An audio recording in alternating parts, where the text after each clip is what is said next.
Praise the lord. ప్రభునందు ప్రియులైన దేవుని పిల్లలారా, మీ అందరికి కూడా గొప్ప శుభవార్త అండి. కల్వరి మార్గం గ్లోరియస్ చర్చిలో ప్రతి శనివారం ఉదయకాలం 10 గంటలకు స్వస్థత ఆరాధన జరుగుతుంది. మరి స్వస్థత విడుదల పరిచయం ఎంతో అద్భుతంగా పరిశుద్ధాత్మ దేవుడు జరిగిస్తూ వస్తున్నారు. ఇప్పటికే ఈ ఆరాధనలో మరి అనేకులు పాల్గొని, పలు ప్రాంతాల నుంచి ప్రజలు పాల్గొని మరి అనేక మంది బంధకాల్లో ఉన్నవారు విడుదల పొందుకుంటున్నారు, రోగులు స్వస్థపరచబడుతున్నారు. మరి చాతబడి మాంత్రిక శక్తులతో పిడిమబడుతున్న వారు విడుదల పొందుకుంటున్నారు. మరి శక్తివంతమైన వాక్యము ద్వారా బలపరచబడుతున్నారు, పరిశుద్ధాత్మ చేత నింపబడుతున్నారు. మీరు కూడా ఏ సమస్యలో, బాధలో ఉన్నా, బంధకాల్లో ఉన్నా, మీరందరూ కూడా ఈ ఆరాధనలో పాల్గొనండి, దైవ దీవెనలు పొందుకోనండి. దేవుడు మిమ్మల్ని దీవించునుగా. ప్రభునందు ప్రియమైన కల్వరి మార్గం పాల్పృథ్వీ మినిస్ట్రీస్ నుంచి ఈ మాటలు వింటున్న మీ అందరికీ నా ప్రత్యేకమైన శుభములు. ప్రియులారా, కల్వరి మార్గం పాల్పృథ్వీ మినిస్ట్రీస్ ద్వారా జరుగుతున్న ఆదివారపు ఆరాధన వివరములు మీకు తెలియజేయటానికి మీ ముందుకు వచ్చాను. ప్రతి ఆదివారం ఉదయం 7 గంటలకు మొదటి ఆరాధన భద్రాచలం సారపాక నుండి జరుగుతుంది. ఇప్పటికి వేలాది మంది ప్రజలు పాల్గొని బలమైన దేవుని కార్యాలు పొందుకుంటున్నారు. అలాగని రెండవ ఆరాధన హైదరాబాద్, సికింద్రాబాద్ జంట నగరాల్లో ఉన్న తార్నాక అనబడే ప్రాంతంలో ఈ ఆరాధన జరుగుతుంది. స్థలం మీ అందరికీ తెలుసు, తార్నాక మెట్రో స్టేషన్ దగ్గర సన్మన్ హోటల్ ప్రక్కన ప్రెసిడెంట్ కన్వెన్షన్ ఏసీ ఫంక్షన్ హాల్లో. ఇప్పటికీ ఈ ఆరాధనకు వేలాది మంది ప్రజలు పాల్గొని దైవ కార్యాలు పొందుకుంటున్నారు, అద్భుతాలు పొందుకుంటున్నారు, స్వస్థతలు పొందుకుంటున్నారు, దేవుని ఆత్మచేత దాకపడుతున్నారు. మీరు కూడా దైవ కార్యాలు పొందుకోవాలని, చీకటి దురాత్మ నుంచి విడుదల పొందుకోవాలని, దేవుని ఆశీర్వాదముతో నింపబడాలని ఆశ కలిగి ఉంటే ఖచ్చితంగా ఈ ఆరాధనలో పాల్గొనండి. మొదటి ఆరాధన ఉదయం 7 గంటలకు భద్రాచలం సారపాక, రెండవ ఆరాధన హైదరాబాద్, సికింద్రాబాద్ తార్నాక. రండి, మీ కుటుంబాలను దేవుడు ఆశీర్వదించబోతున్నాడు. హైదరాబాద్లో సాయంత్రం 6 గంటలకు జరుగుతుంది ఆరాధన. కుటుంబాలతో రండి.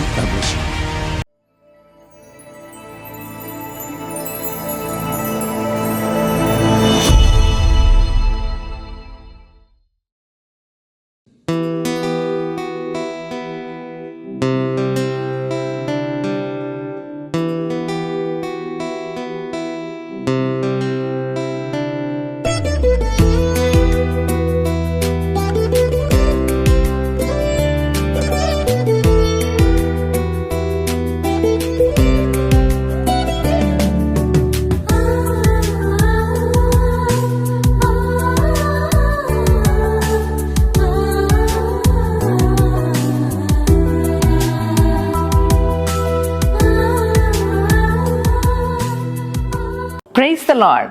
యేసుతో ప్రతిదినం అనే ఆధ్యాత్మిక కార్యక్రమానికి మిమ్మల్ని అందరినీ కూడా ప్రేమతో ఆహ్వానిస్తూ మీ అందరికీ నా హృదయపూర్వక వందనాలు తెలియజేస్తున్నానండి.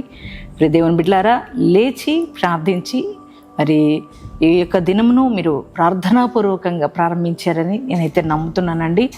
మరి ప్రతి దినం దేవుడు మన యొద్దకు వచ్చి ఆయన కృపావాక్కును మన మధ్యకు పంపించి మనతో మాట్లాడుతూ, మనల్ని పలకరిస్తూ మళ్ళీ ఎంతగానో బలపరుస్తున్నారు కదండి. నా మటుకు నేనైతే ఆయన మాటల ద్వారా దినదినము బలపరచబడుతున్నాను, ఆదరించబడుతున్నా. మరి దేవుని కార్యాలు ఈ వాక్యాల ద్వారా, ఈ వాగ్దానాల ద్వారా నేను పొందుకుంటున్నా. మరి మీరు కూడా ఈ వాగ్దానాలను బట్టి బలపరచబడుతున్నారని నమ్ముతున్నాను. మరి ఈ దినం కూడా వాగ్దానం కొరకు ఎదురు చూస్తున్నారా? అయితే మరి చూద్దాం. ఈ దినం వాగ్దానం కీర్తనల గ్రంథము 146వ అధ్యాయము 7వ వచనం చివరి భాగాన్ని చదువుకుందాం. యెహోవా బంధింపబడిన వారిని విడుదల చేయును. Praise the Lord. ఎంత చక్కని మాట కదా. మన దేవుడు బంధింపబడిన వారిని విడుదల పరిచే గొప్ప దేవుడై ఉన్నాడు. ఆయన ఎప్పుడు బంధకాల్లో ఏ మనిషిని కూడా ఉంచే దేవుడు కాదు. ఆయన బంధకాల్లో ఉన్న వారికి విడుదల కలుగజేసే గొప్ప దేవుడు మనం ఆరాధిస్తున్న యేసయ్య. ప్రియ సహోదరి, సహోదరుడా, మరి ఈ వాగ్దానం వింటున్న మీరు ఎటువంటి బంధకాల్లో ఉన్నారో నాకైతే తెలియదు, కానీ దేవుడు మీ యొక్క ప్రతి ఒక్క పరిస్థితిని ఆయన చూస్తున్న దేవుడు కనుక ఈరోజు ఈ వాగ్దానం ద్వారా నీతో మాట్లాడుతున్నారు ఆయన. మరి ఆర్థికపరమైన బంధకాల్లో మ్రగ్గిపోయి ఉన్నవా? ఒకవేళ రోగాలు అనే ఒక బంధకాల్లో మ్రగ్గిపోతూ ఉన్నారా? అలాగే సమస్యలు, ఇబ్బందులు, మరి నిందలు, అవమానాలు, ఇటువంటి బంధకాల్లో ఉన్నారా? ఒకవేళ పాప బంధకాల్లో, శాప బంధకాల్లో మరి నలిగిపోతూ ఉన్నారా?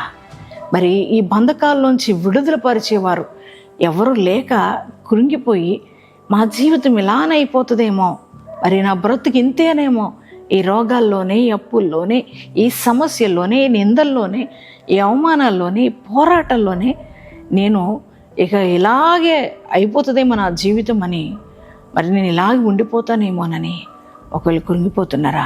మీరు కృంగిపోవాల్సిన అవసరం లేదండి. ఎందుకనంటే నువ్వున్న బంధకాల నుంచి ఏ మనుషుడు నిన్ను విడిపించలేకపోవచ్చు, కానీ నువ్వున్న ప్రతి బంధకాల నుంచి నిన్ను విడిపించగలిగిన ఒకే ఒక్కడు, ఆయన పేరు నజరేయుడైన యేసు. ఆయన నీకున్న ప్రతి బంధకాల నుంచి నీకు విడుదలిస్తాడండి. 430 సంవత్సరాలండి మరి ఫరో కబంధ హస్తాల్లో మరగిపోయారు. శాప బంధకాల్లో మరి ఇజ్రాయేల్ ప్రజలు బంధించబడి ఉన్నారు. దేవుని బిడ్డలారా, అటువంటి సమయంలో వారు మౌనంగా లేరు, కానీ మరి బంధకాల నుంచి విడిపించే దేవునికి వారు మొర్ర పెట్టుకున్నారు, ప్రార్థించారు. దేవునికి మొర్ర పెట్టినప్పుడు దేవుడు వారి మొర్ర విని ఆ బంధకాల నుంచి వారిని విడిపించాడు. దేవుని బిడ్డలారా, 430 సంవత్సరాలు ఉన్న ఆ శాప బంధకాలు, ఆ పాప బంధకాల నుంచి వారికి విడుదలిచ్చాడు దేవుడు, వారిని విడిపించాడు. దేవుని పిల్లలారా, అదే దేవుడు ఈ ఉదయకాలం నీతో కూడా మాట్లాడుతున్నారు. ఆయన అంటున్నారు, నువ్వెందుకు కృంగిపోతున్నావు? ఎందుకు దిగులుతో ఉన్నావు? ఎందుకు కలవరపడుతున్నావు? నువ్వేం భయపడొద్దు, నిన్ను కూడా నువ్వు ఉన్న బంధకాల నుంచి నేను విడిపిస్తానని యేసయ్య మీతో మాట్లాడుతున్నారు. పరిశుద్ధాత్మదేవుడు మీతో మాట్లాడుతున్నారు. నానా, నువ్వు కృంగిపోద్దేక, ధైర్యం తెచ్చుకో. ఎందుకనంటే నువ్వు యేసయ్య బిడ్డవు కదా. నువ్వు బంధకాల్లో ఉంటే ఆయన మౌనంగా ఉండరు. నువ్వు ఉన్న బంధకాల నుంచి నిన్ను విడిపించి, ఇదిగో నిన్ను ఆశీర్వదించి నిన్ను దీవించే దేవుడు మనం ఆరాధిస్తున్న యేసయ్య. ఈరోజు ఈ వాగ్దానాన్ని బట్టి ధైర్యం తెచ్చుకుంటావా? ధైర్యం తెచ్చుకో. ఈ వాగ్దానాన్ని నమ్ము, ఈ వాగ్దానాన్ని ఎత్తిపట్టి ప్రార్థించు. మరి ఆయన కృప ఇదిగో నీ మీదకి, నీ కుటుంబం మీదకి రాబోతుంది. ఎంతమంది ఈ వాగ్దానం రిసీవ్ చేసుకున్నారో మీ అందరి జీవితాల్లో ఈ వాగ్దానం నెరవేర్చబడును గాక. ప్రార్థన చేసుకుందామండి అందరూ. Thank you father. పరిశుద్ధురా, మహోన్నతులకు దేవానికి వందనాలు, స్తోత్రాలయ్యా. ఈరోజు మీరు ఇచ్చిన శ్రేష్టమైన వాగ్దానం కొరకే వందనాలు. యెహోవా బంధించబడిన వారిని విడుదల పరచునని. అవునయ్యా, నువ్వు విడుదల చేసే దేవుడో ప్రభా. ఆయన బంధకాల్లో ఏ వ్యక్తిని ఉంచే దేవుడు కానే కాదు ప్రభా.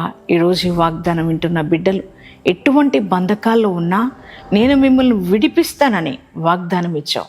అవునయ్యా, బంధకాల్లో ఉన్న ఇజ్రాయేలు ప్రజలను విడిపించిన గొప్ప దేవుడు కదయ్యా నాయనా. వారిని విడిపించి ఆశీర్వాదకరమైన దేశానికి వారిని నడిపించిన దేవుడు కదా. ఇప్పటికి కూడా నువ్వు బ్రతికే ఉన్నావు కనుక నిన్ను మేము నమ్ముతున్నాం ప్రభా, విశ్వసిస్తున్నాం ప్రభా.